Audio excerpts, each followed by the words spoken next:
What if a book could hold an entire nation's soul? What if it captured war, peace, family, love, history, and philosophy in one sweeping story? That's what War and Peace does. It doesn't just tell a tale, it builds a whole world of experience, where readers feel both the battlefield and the drawing room.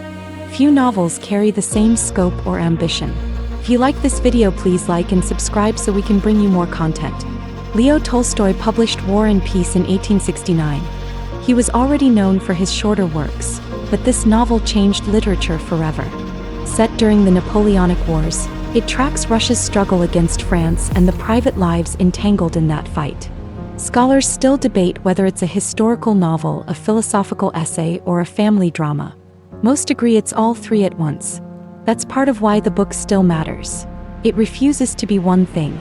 At the surface, the story follows a cast of Russian families: the Rostovs, the Bolkonskys, and Pierre Bezukhov, a thoughtful but clumsy nobleman who becomes one of literature's most memorable characters.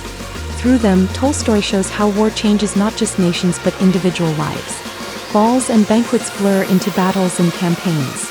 Readers feel the whiplash of joy, despair, and the quiet in between. Pierre Bezukhov inherits great wealth but wrestles with meaning. Is life about power, duty, faith? His questions echo the kinds of struggles many of us face today, though in different form.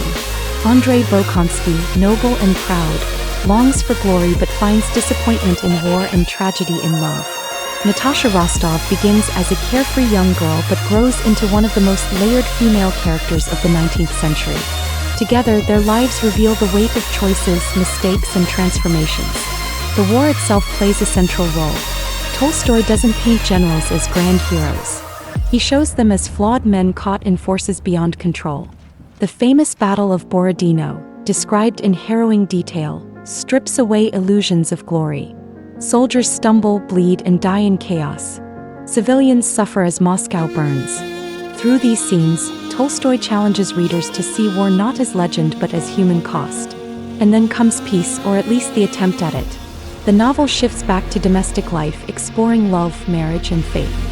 Tolstoy argues that history isn't shaped by single leaders but by countless ordinary decisions.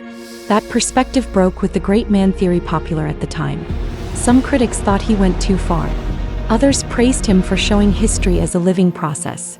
That debate continues among historians and literary scholars even today. Why is War and Peace still read now, in an age of instant media and short attention spans? Because it gives something we rarely get: time.